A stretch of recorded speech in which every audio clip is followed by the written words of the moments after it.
Right, hi guys, and next instalment.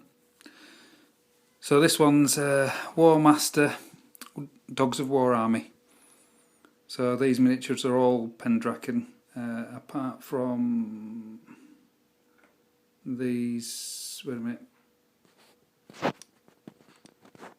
Apart from these knights here, not sure where they came from. They're pretty interesting because they came from a friend. It was excess miniatures he didn't need, and their lance arms and the sword arms all came separate, so you could mess those around a bit and just create a little bit of variation in the unit. So that's quite nice. The wizard at the back there, he's scratch built out of grey stuff, and the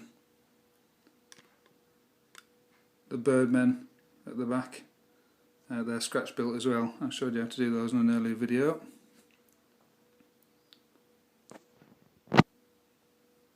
Get in focus. So yeah, these guys all different colours. I thought with it being a Dogs of War army, I'd like a smattering of all sorts of colours in there, just to show they were all sort of mercenaries bundled together for function rather than appearance. And go to the right there. So we've got there's a unit of handgunners.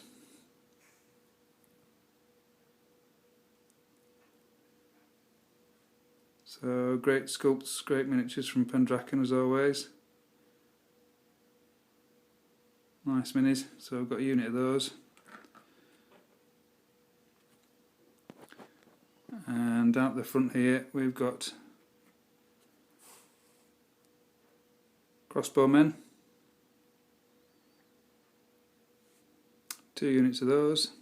That's compulsory for a 1,000-point army. Dwarfs. So look at these. So my one criticism of Pendraken, it's not really a criticism, they're great miniatures, great casts, great sculpts, but they're quite large. They're about as tall as some of the other 10mm human minis, but they look the part. They're really nice. They are pretty big. Got a unit of those, and at the back here, let's have a look at these. We've got loads of lovely pikemen. Again, different coloured uniforms. I'll throw those in, just make it look a little bit more colourful. I wanted it to be colourful, this army. I'm sick of doing drab stuff, so.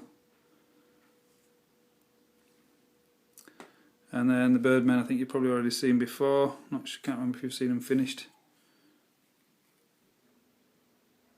These guys are still waiting for their little hand glider pilots, but you weren't supposed to notice that. And then we've got the general.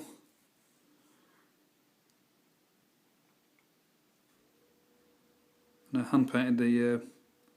I like to hand paint the flags anyway, actually, to be honest. But hand painted the flags on the general.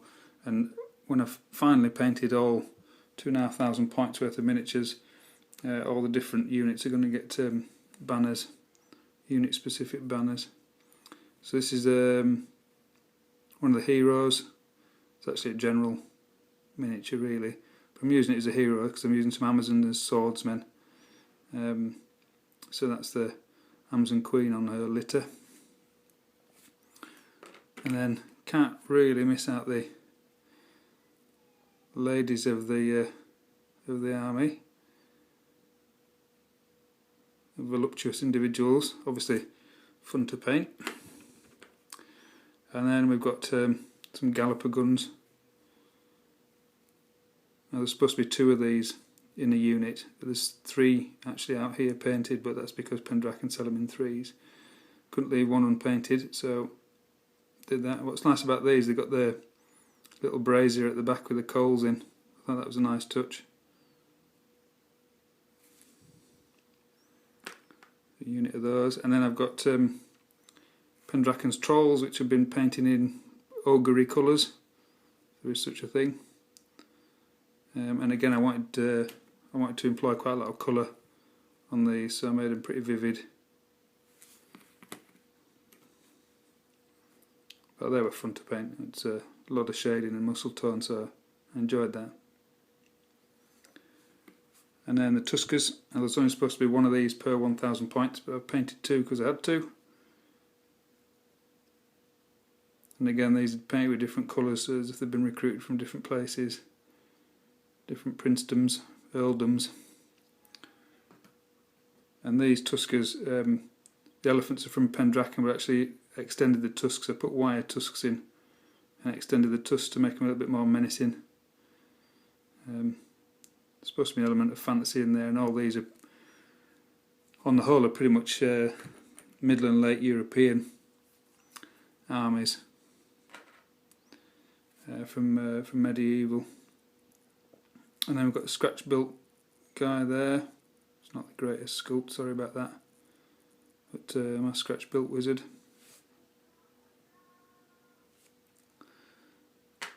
So that's it, guys. I think you've seen it all. So if I pan out and have a look at the, like I say, if I take out the Tusker, which I'm not allowed, I take out the third Galloper gun, it's about 1,250 points.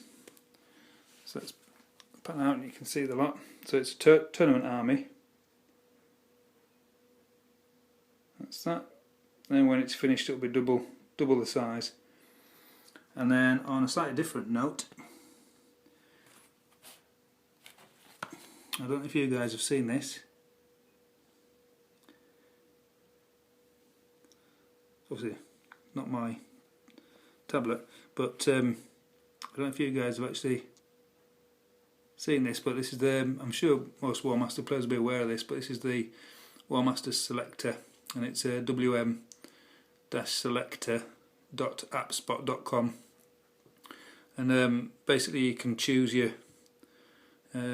elements of your army, and it tells you if you've not got enough, or if you have to have a certain number of animals and you sort of units rather, and you go over. So if I was to select 2 Tuskers and I had only 1,000 points, it does tell you in red at the top there that you're not allowed that, and it tallies up, takes all your maths out, and gives you a minimum and maximum of units. That's great. That the other thing is, if you go out of my Dogs of War, you can see you've got Warmaster armies at the top. You've got trial armies, ancients, Warmaster ancient armies, and Warmaster medieval armies on there. So you can use the calculator to work out your armies nicely. It's a great little addition, that. So I hope you enjoyed that, guys, and I'll try not to leave it so long next time. But that's it. So Dogs of War, Warmaster, and it's a pretty colourful army, I think. So I'll see you next time, guys. Thanks for watching.